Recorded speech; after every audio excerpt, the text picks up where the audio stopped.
coming to you live, but not really. It is all pomp and no circumstance with Ryder Richards on LetUsThinkAboutIt.com, the amateur hour you should never tune into.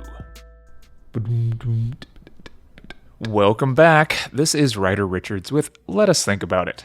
Okay, last week we talked about how money came to be, basically its origins.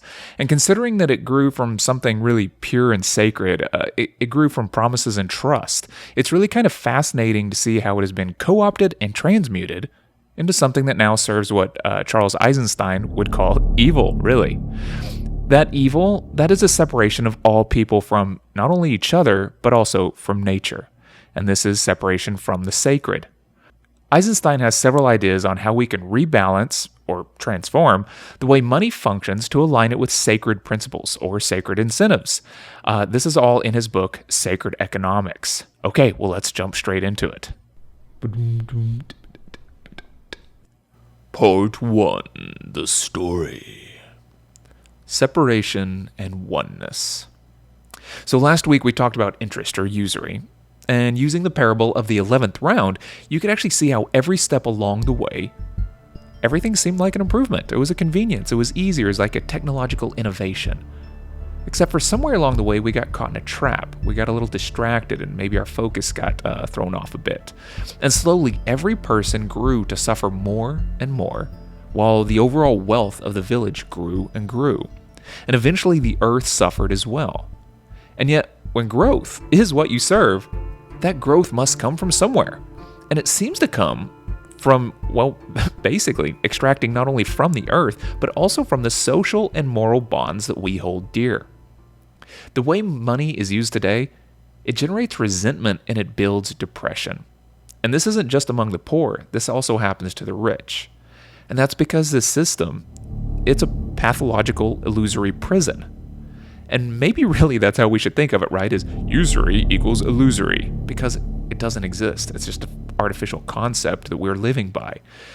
As Eisenstein says, this illusion is a prison for us, restricting us to our personal desires and to affection for only the few people nearest us.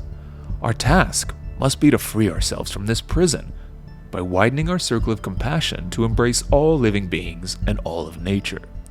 And then he goes further, actually saying that to bring forward generosity and love in all dimensions of life, we must dismantle the systems of domination that perpetuate the illusion of separation, most notably the neoliberal system of economics, but also religion and politics.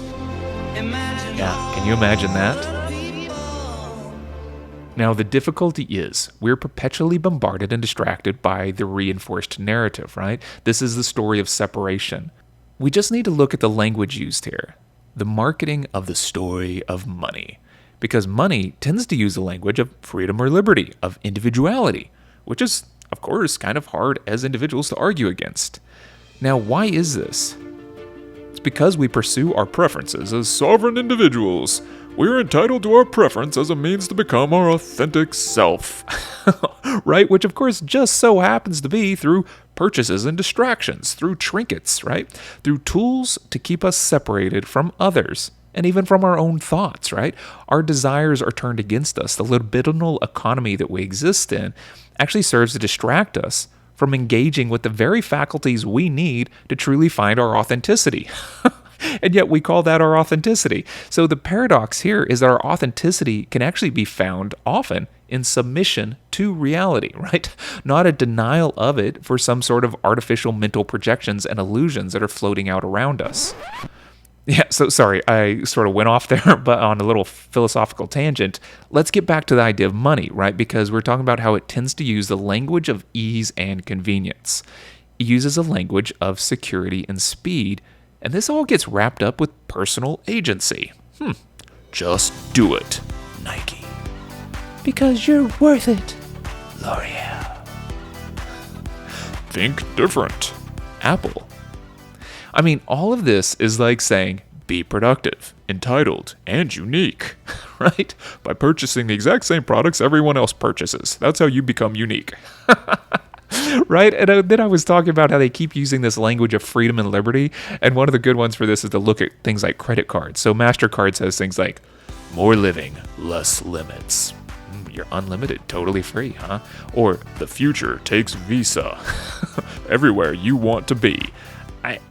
As if you're just going to go traveling the globe once you get a visa.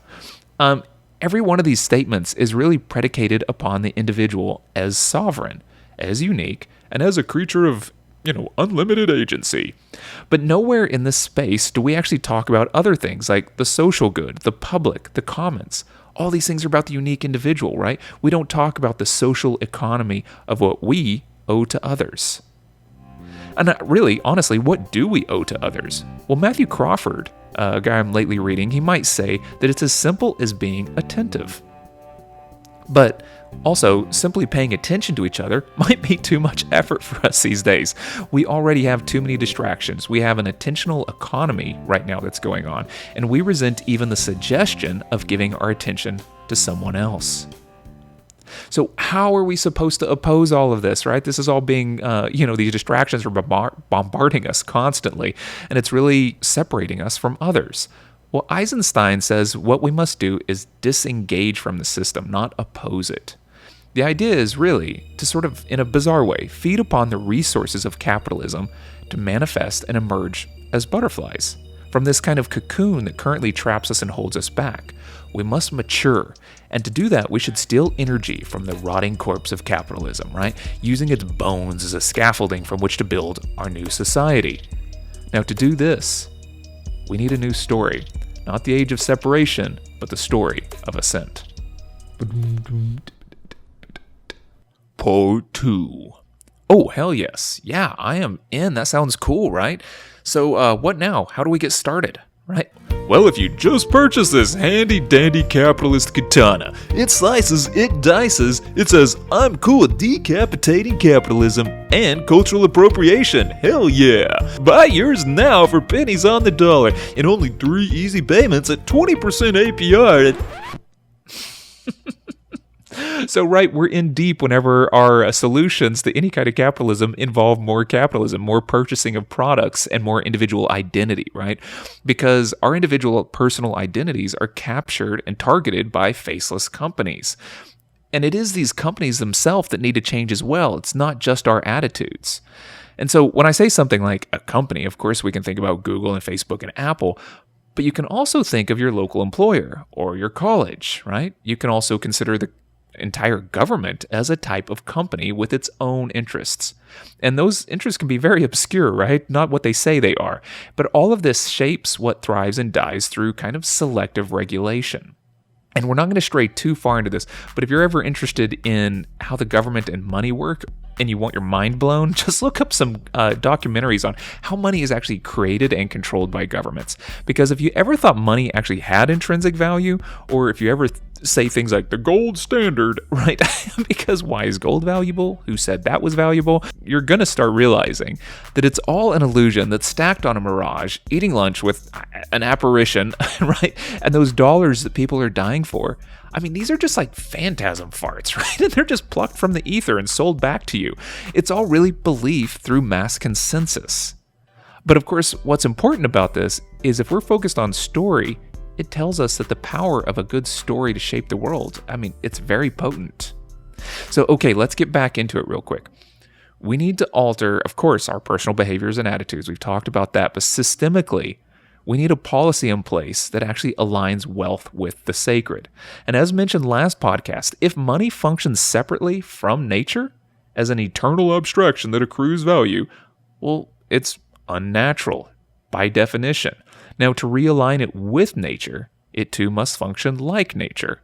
And that means it would rot or decay over time, like vegetables, livestock, or, the potency of those phantasm farts. But either way, Eisenstein brings up negative interest, which leads to depreciating money. And this sounds horrible at first, right? But let's walk through this. First, negative interest is when money circulates and investment continues, but without a return on the original capital. So as a matter of fact, the original capital here would actually lose value over time. It would redirect us to value capital less than the products or services. So currently, with our positive interest, right, we actually value money more because there's an incentive to hoard money, which basically means pulling it out of circulation and holding on to it because you get rewarded through that.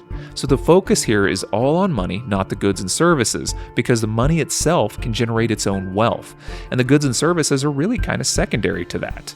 Now, if you hoard or stockpile wealth, which grows when left in the dark, kind of like mushrooms or something, I mean, it really encourages stagnation. Now, in a really simple example, if I get a 5% interest rate from the bank, but the economy only grows at 3%, well, it's better to store my money where it extracts more money from the economy than it actually provides benefit to anybody. Okay, this is crazy. There are ramifications for all of this, and ideally, we would of course want to balance out the risk-reward scenarios and all this kind of stuff to grow the economy over stagnation and blah, blah, blah, blah, blah, and pull this lever and turn that dial, right? But do you see how here everything focuses on these numbers and on the growth of money, and we just keep focusing back again on money over and over again? So we must confront this sort of notion that maybe this perpetual growth through capitalism this path we're on is not sustainable, unless, very much like our 11th round parable, you actually enjoy sitting in cesspools of chicken poop, right? Well, yeah, of course no one likes that. And as well, we also need to talk about wealth inequality here, or wealth consolidation, because that's really what it is. It's all consolidating up at the top. I mean, and this is the people who hoard so much money that they get lifted above the chicken poop cesspool, right? They get lifted above the stink. Well, what if their money, this pile they were sitting on, this big hill, what if it rotted and lost value over time? Just like, say, potatoes would, right? Well, then your concerns would shift. It wouldn't be, look at me sitting on all these potatoes, right? But it would be more along the lines of, how can I make use of all these potatoes? I know, vodka, right? Yeah, and suddenly the good times are circulating again. Yeah, social lubricant. So the point here is, what if money had a decay rate, which is negative interest? And then, has this been done before? And yes, some of this actually existed, the WIR in Switzerland, and then we had emergency currencies in the 1930s in America. And in 1906, Silvio Gesell proposed the natural economic order. And what you would do here is a stamp of a small percentage of the overall worth of the note would periodically be pasted onto paper currency. Now, this maintenance was kind of a fee on the currency, so it would actually depreciate over time. If a dollar required a 1-cent stamp every month to stay valid, well, it would depreciate at an annual rate of 12%. So the idea is you better spend that dollar quick, otherwise it loses value and becomes less of a dollar over time. Now, as Gesell says, only money that goes out of date like a newspaper, rots like potatoes, rusts like iron, evaporates like ether, is capable of standing the test of an instrument for the exchange of potatoes, newspaper, iron, and ether. For such money is not preferred to goods either by the purchaser or the seller, only because we need the money as a means of exchange, not because we expect an advantage from the possession of the money. So this negative interest rate notion, this realignment of money to its place as a medium of exchange, not wealth, well, this is also known as demurrage. I'm probably saying that wrong, but basically the term references a charge when somebody fails to load or discharge a ship within an agreed upon time. And it really is a penalty for slowing down circulation. Now, in America, when we're in a recession, recessions really don't make a lot of sense, right? Because we usually neither lack the goods, the ability to produce them, or the money to buy them with. All those things still exist. The money still exists. It just isn't flowing, and that's what causes a recession. So if we penalize hoarding, well, it gets the money flowing because all of a sudden we're running at a negative interest rate. Now, naturally, the wealthy would hate this. Like, who wouldn't if you had money, right? Which, of course, for me, just makes it all that more appealing. But anyway, really, this monetary thing is a very limited view of wealth, because what we're really doing here is we just keep talking about fiscal wealth and economic power, because what is wealth really, right? Can we actually redefine wealth to include something like social, spiritual, and environmental capital? Because sacred economics is not just about interest rates or taxation, right? This is a transformation. If wealth is instead measured through happiness and well-being, well, that also seems to be linked with intimate connections and community, with mutual benefit and attentiveness. which also, of course, can provide us with emotional stability, which none of us seem to have right now. Interestingly, communities that share and care, they also tend to form their own economic stability as a byproduct. Yeah, you heard that right. Once again, we have been distracted into focusing on the wrong kind of wealth. Part 3. The Land. Okay, so how can negative interest save the environment? Because this is, of course, about sacred economics, right? I mean, we want this connection to the land and a way to become our higher self. So, yeah, I mean, I get it, negative interest. It realigns our values away from money, the eternal abstraction, transforms it back into a level of exchange, and it keeps us focused on the goods and services. So the potatoes are the point, not the money you get from them, right? But what about land use? What about property and ownership? Let's talk about that. Because currently, in our society, of course, we're paying more and more attention to how the land is used and how the environment is treated and abused in general, which is great, and there's, people screaming about a lot of it, but as well, it seems like there's a lot of polite words and hand-wringing. So how do we contend with this kind of problem of resources extracted and regurgitated as pollution back onto the land? Can we fold that into our sacred economics and figure this out? Yeah, but let's take a look real quick at how this separation keeps occurring, right? There has been a kind of course, a continued interest in separating us, the consumer citizens, from the land and each other, but also in separating us from the means of production. So there's this kind of huge gap or distance between the production and the consumer, if we're going to sort of riff on Karl Marx here. And with all eyes on the separated individual self, not the social good, right? We become what is known as rational actors or rational optimizers. So what's that? Well, here's a little story, an economic story called The Tragedy of the Commons. So let's say that you, being the amazing, great person you are, have a bunch of chickens. You have 6 chickens, right? And we're going to stick with chickens. I don't know why we've made it this far talking about chickens. We're just going to stick with it. But say everyone in your village uses this common land. And this is the commons, or it's an open access area of unregulated resources. Now, everyone has 6 chickens, and they all graze and poop in the common area, and the grass grows, and the rain comes down, and the sun shines, and everything's great and peachy. And there's really no rules, and no one really even argues here. Except for Dave and Karen, and oh my God, they just go on and on about anything. But if you're looking around and you go, you know what? I could raise 1 more chicken. I don't think that would hurt anything. So I'm going to move on up to 7 chickens. And there can't really be any adverse circumstances because it's only 1 more chicken on this huge chunk of land. Right? But what do you think happens next? Well, obviously, rational, greedy humans show up and everyone wants to have 1 more chicken. Well, and then somebody else wants to have 1 more chicken, and then everyone gets 1 more chicken, right? And it just keeps going until the common area is overgrazed and overpooped. So all of these rational actors acting out of your own best self-interest? Well, the act of individual ownership and the availability to actually increase their resources ends up robbing resources from everyone else. Because the commons, with all these extra chickens on it, it's now a cesspool and no one can raise chickens at all. So now we have to actually do things like imposing regulations and tariffs, and we have to section off land and give it to people individually. And, now your stewardship, which used to be social, is now individualized. But still, the ecosystem effects continue to be socialized, because even if someone is a bad steward on their small plot of land, you can still have chicken poop runoff polluting the water. You have more insects showing up to eat the grain. All of a sudden the air is foul, right? That doesn't just stay above your little plot of land. That little stink isn't captured by the boundaries of your lines you drew on the ground. And of course, if you want to amplify this for global trade, we have China's pollution so that we can have super cheap technology. Hooray, right? That's all coming back around. So by becoming rational actors or rational optimizers, we actually cease to value social morality or spiritual capital, much less the commons and nature. Now with land, of course, we give the rights of use to somebody who does something with it, right? They tend to do things like extract from it, increase their wealth, and then they buy more land, or they just move on after polluting a whole bunch of stuff and tearing up everything.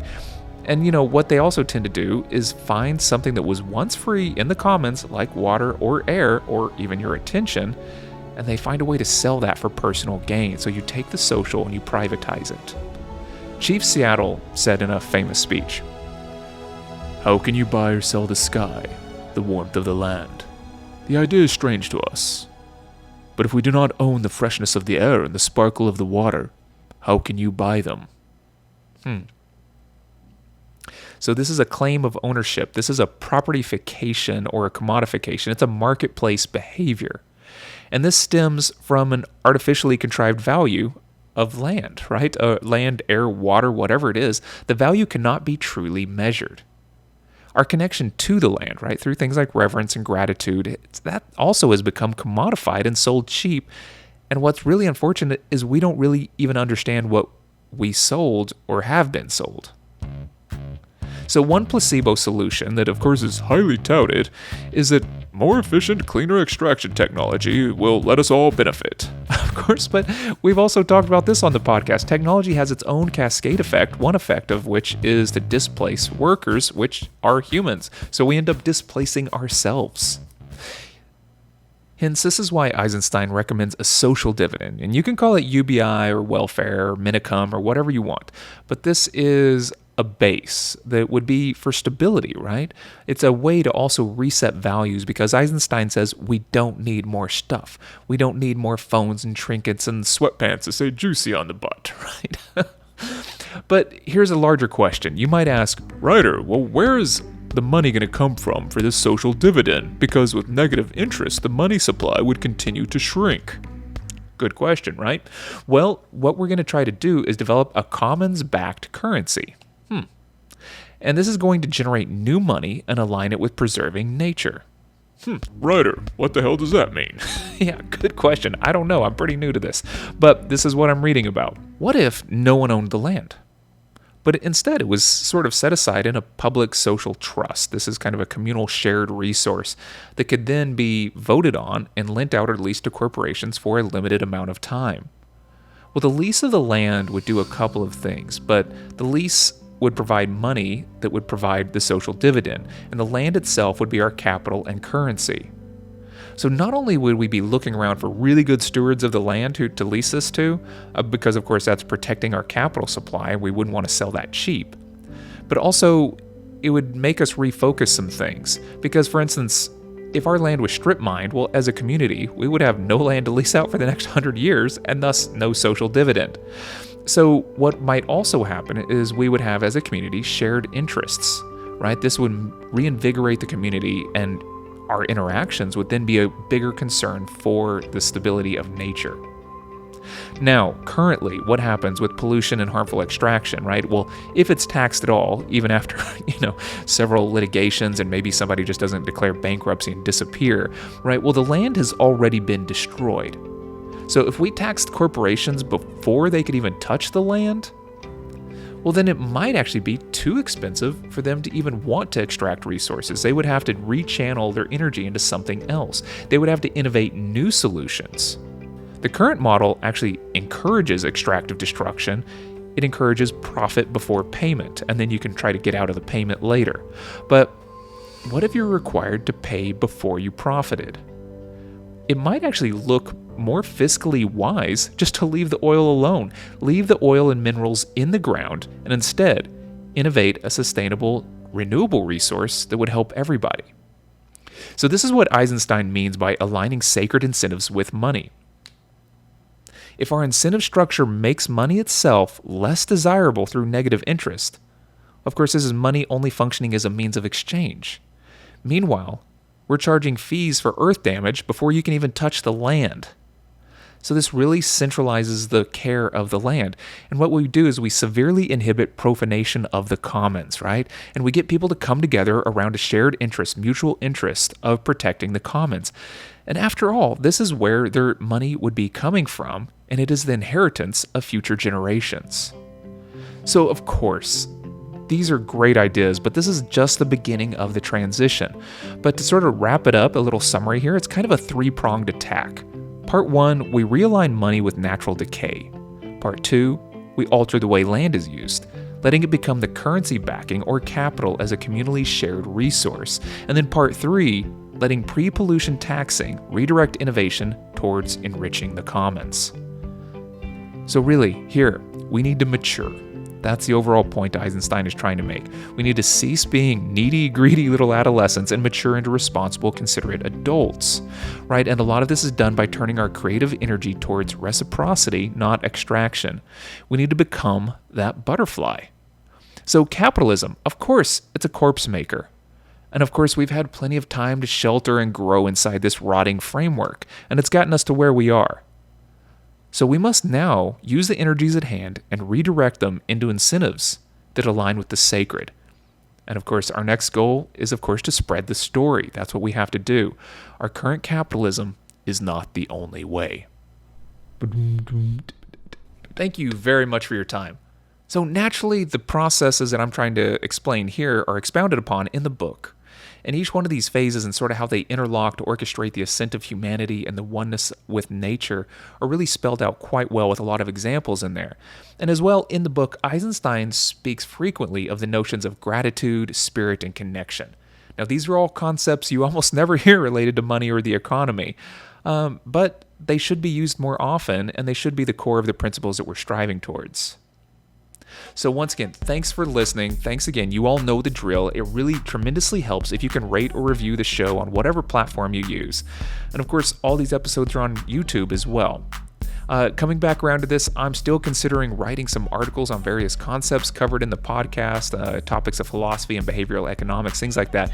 If you're interested, I'm just doing a little poll. Let me know, writer@letusthinkaboutit.com. And as well, as a new project that I started, if you want daily wads of pseudo-wisdom, subscribe to bellybuttonlint.blog. That's right, bellybuttonlint.blog, where a navel-gazing insight will be sent straight to your inbox every day. Okay, well, all the best, and until next time, stay safe.